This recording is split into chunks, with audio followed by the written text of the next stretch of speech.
When you see the kind of people that Nigerians make celebrities, it makes you wonder, how do people think in Nigeria? Like what's going on? Is it Blessing CEO that is coming to shave her hair and making mockery of a sensitive issue like cancer? And everybody thinks it's okay?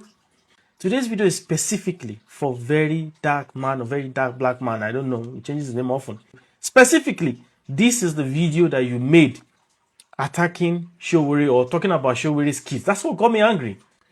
The matter is between you and Sowore. No reason should you go ahead for his kids or exposing details about his family. That is extremely low. But before we get into the full details, right? There was one video that Sowore made, and he said that a whole lot of activists in Nigeria are not actually mad at the fact that some people are oppressing some people. They are actually envious of the oppressor, wishing that they had the power and the position to be oppressors themselves. Watch the video. Not all of us. And they want the system of oppression to be preserved with the hope that one day they will become the oppressor, and that system will still be in place. And the worst thing anybody that is aspiring for freedom can do is to envy the oppressor. So some Nigerians, even though they complain about oppression, they actually envy their oppressor. Exactly. They want to drive, they still want to drive the 30-car convoy. So they don't want a system that demolishes the convoy system. So that when it's their turn in their mentality, that one day it will be our turn. They want to enjoy that. So let's get back to the cause of this video. How did this all started? It started by VDM versus B-Lord, the online banter. And I'm not a big fan of B-Lord. Like I said, anybody who runs a company knows that B-Lord is not running a company. You do not run a company like that. You do not come online and start, spitting words back and forth. You do not go and make a billboard on somebody's name. So I'm not here to support everything that he did. But what were the charges laid against B-Lord? Charges of criminal conspiracy, impersonation, and the authorized use of VDM's identity. So the question is, those were the charges laid. Are these offenses bailable? 100%. These offenses are bailable offenses. And a person of B-Lord status, he has properties. What is the... I said it's for us to see that justice is done. And justice in this particular case is that B-Lord should never have been sent to Kuje prison.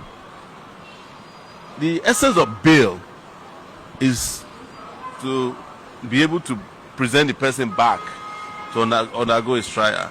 It's to ensure that the person doesn't run away. And I heard that he told the judge that he has a house in Abuja. Please, let me go. Risk here that he will travel and evade the law. Seize his passport. He cannot run away. He has a company. He has employees. He has a lot of money. You can take shorty. You can even, ask people for guarantor. So, in the immediate terms, right, if you are a student of law or you understand Nigerian constitution, B-Lord is not a danger to the community. This was not a case of murder or arson or whatever. He's not a danger to anybody. So why did they have to remind him for that long, right? That is exactly what triggered Sowore that, hey, this thing is repeating itself. At some particular time, you, very dark man, was also in this situation, right? So let's go back in history books. May 2, very dark man was arrested by EFCC at GT Bank when he went with his mom to withdraw money, right? If you remember that video. And Sowore and a whole bunch of other Nigerians, including Femi Falana, were supporting and agitating that VDM should be released because it was an unjust arrest, right? And eventually, when VDM was released, Deji Adeyonju, which is VDM's lawyer, thanked Sowore for all the effort, right, that he put in that arrest. And that's not the only case. There are other several cases that Sowore has, been involved. For example, the NYC's versus Raye case, if I got a name, like Rita Oshie, Ogwa Maye, the NYC case.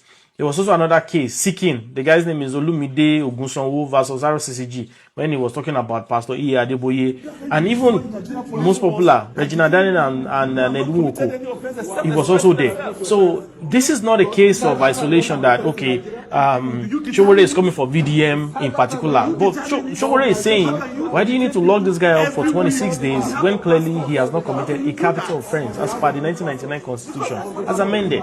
So why are you remanding him? But let's even step away from remanding him for that amount of days. You saw the video that VDM made at the prison when Bilod was being loaded into the Black Maria. This particular video. Now we want to escort and go drop for prison. So we are all going to go. This is the Black Maria where it is. You understand? So all of us will go prison now. Alpha, let's call this man go prison. And VDM went further to follow that vehicle. So what does the law say? Can somebody, a civilian, who is the complainant, follow that vehicle to the prison? The vehicle that is conveying the defendant. And two, he was making video. That alone is security risk. But again, Nigeria, who cares? Nigeria is a anyhow place. But let's now go to the main context of this video, right? The video that VDM made. I'm going to split it into different parts and we're going to take each part one by one. Let's listen to the part that he mentioned Sowore's family. On the 8th of June 2024, you posted this video, the graduation of your son. And the caption says, Komi Sowore as Komi Sowore graduates 9th grade. Now, in the background of this video, the name of the school that your son attend, the name showed. So I quickly just went online to see how much you pay for tuition for this your son. And I was shocked. And I'm pretty sure a lot of Nigerians will be shocked as well. Because the way you did the claim righteous, I am shocked. All right, so we looked at it. Okay, I don't want to bore you, but like, why would you bring his family into this drama? You guys can do whatever, but why would you expose the name of his child's school? And some of you can say, oh, he already posted it, but did you know about it? So extending this to millions of people on your Facebook and on Instagram is risk to that family. I'm educated. I don't want to take your accusation and say you are lying. I went further. I did reach out to the school, and you can see our email conversation on the screen. I reached out to the school, and what the school told me is that every family pays 1,500 per year in tuition. That's every family, regardless of your family income. However, they do have grants. They do have what? They do have grants that they give families based on family income and a whole other factors. So in that email, you could read that it says, my guess is that your family, because I said that we earn less than $60,000 and our child is 14 years old. So it's my guess that your family would qualify for the full amount.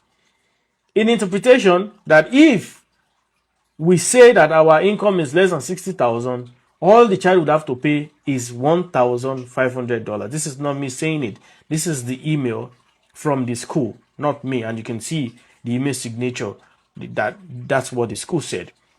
Which means the Sowore's kids might not even be paying anywhere close to that amount. And it's also very important to say that Dwight Englewood reports that that school is actually a not-for-profit school. So that means they do not operate it seeking profit. So they are not, giving dividends or income to people who contribute capital to run the school.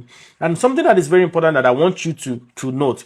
So I did pull out their tax record, and in the tax record, it shows that Englewood reports an endowment balance of about 25.26 million. So they have endowment balance, money available to give us grants, over $25 million the school has. Remember what I said, that they are not for profit. They have over $25 million available for grants. And the tax declaration says that this endowment supports faculty salaries, financial aid grants, which is where tuition falls into, the library, facility needs, and other educational purposes. Last year, excess of revenue over expense was 2.7 million, and 2024 was 3.3 million. So when we do all of this, it means that this school is a not-for-profit and they have a lot of donations because, they have a healthy balance of donation. I think last year they got about $1.3 million in donation. So they easily give grants, but they don't process it themselves. They process it with a third party, as you saw on that email. So you can see that the school is not for profit and they give grants heavily. So my question is very dark, man. Do you know what grants Sowore's kids are on before spreading misinformation that Sowore is paying 60-something million per year and you calculated it up very close to $1 billion?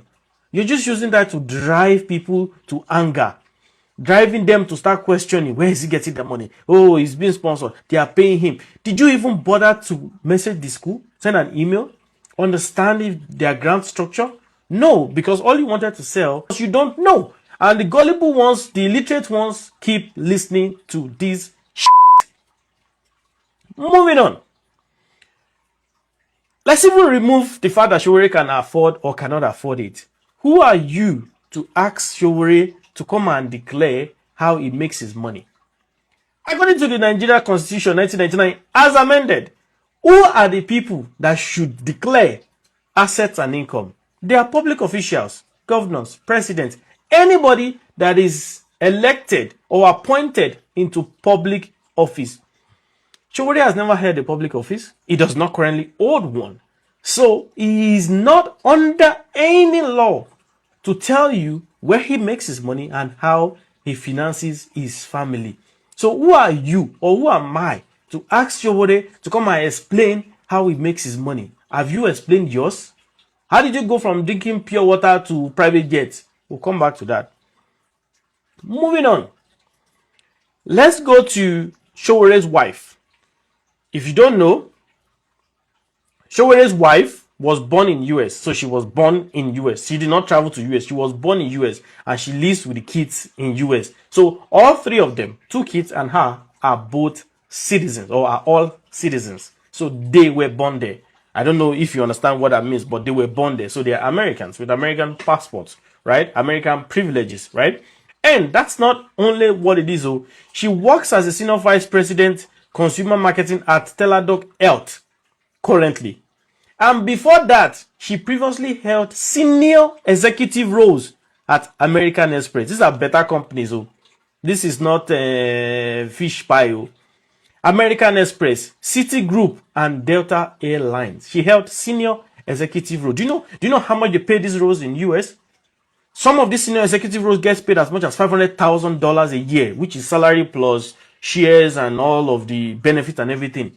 So she's been in this field for 15 years, 16, maybe 20 something years. Do you know how much she has made? So in your head, it's only Sowore that is responsible for the family. But you're a single guy, and I'm not going to dive into what I know about your escapade. I'm not here for that. But you don't understand that when people are married, 2 people come together to bring the resources and, they sponsor the family. So just looking at his wife alone, she could afford it. We've not even talked about grants.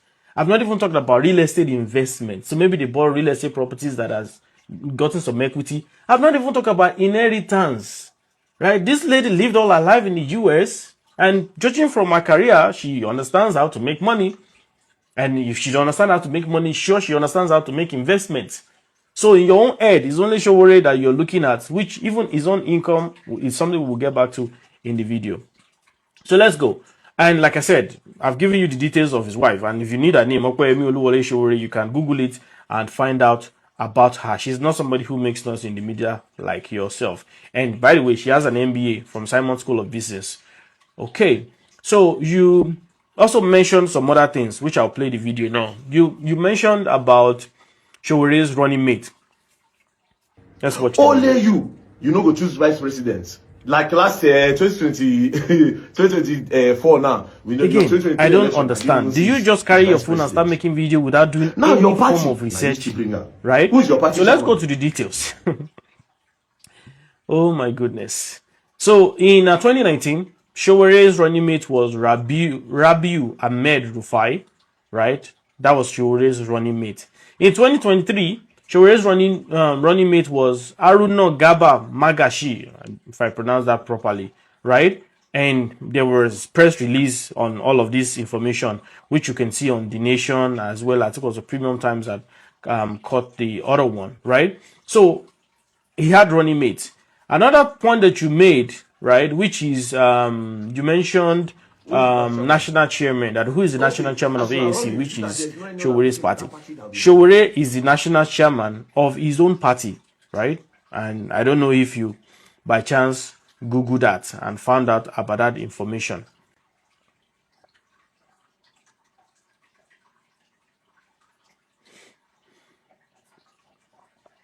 So like I said, ANC national chairman is Omoyele Sowore, as shown on INEC's website, which you can see here. So before you turn on the ring light to talk about that why would Sowore be the national chairman of AAC if he's the presidential candidate? Similarly, in 2023, under the Zenith Labour Party, Chief Dan Nwanyawu, right, was also the national chairman and the presidential candidate of his party, right? Then you also mentioned another one about the funding of Sahara Reporter. Where is Sahara Reporter getting their money from? Sahara Reporter is a non-government sponsored or non-government controlled entity. They get their funding from donations, right? And you mentioned about the $1.3 million donation. Yes, you also received 100 million from Don Jazzy. Did anybody cut your head? So about the donation that came, unless you have substantial evidence that these people gave that money for something that they needed done, then that's when there's a case. But somebody donated to an independent body is not a crime in today's world, in Nigeria or any part of the world. So lastly, before we go into all of these details, Mr. Very Dark Man, can you explain to us how you went from drinking pure water in a dirty room with dirty singlet to flying private jets? How you bought a luxurious vehicle, how you've flown to Turkey, I think multiple times, 2 to 3 times, how you've flown to China, right? Under normal condition, this is not our business because nobody has accused you of a crime. But the same question you are asking people is what we are asking you too. Does that sound stupid? That's exactly how we feel when you ask other people, because you cannot sit in your 1-bedroom or 2-bedroom apartment and start asking people how they make their money. What the f are you? Again, I respected you a lot when you started all this, your campaign, but it's obvious that you've lost it. And what irks me the most is that you think that you know everything. And that is annoying. I know that you're getting the energy from the illiterates that follow you, that hype you, but it's only in a place like Nigeria where there is no law, government is upside down, that somebody like you will eventually be who you are. Should we go back to the case of what is his name, the guy that was unalived? How did you guys handle the case in a normal country? Do you think you will get anywhere close to the information that you had? But guess what? Nigeria is what it is, and the savior of Nigeria is anybody who can set the ring light and make noise, regardless of the facts and the intelligence that they are spilling. But all I want to say is that, Very Dark Man, I don't care whatever anybody wants to say. I just want you to know that you do not know everything, and it's annoying when you talk about everything like you know it, right? If I ask you today, right, that would you subject yourself for a forensic check? The place you use for your NGO, who owns it? How much do you pay for rent? Can we know the name of the landlord? Would you be willing to submit financial records of your personal finances? You were on a private jet recently. Who took you there? What is your affiliation to that person? And I can go on and on and on and on, right? But what I'm saying, or what you should not do, is Sowore defended you for this same reason. Somebody was bullying you and they arrested you. And now that he's trying to rescue somebody from you, it's a problem.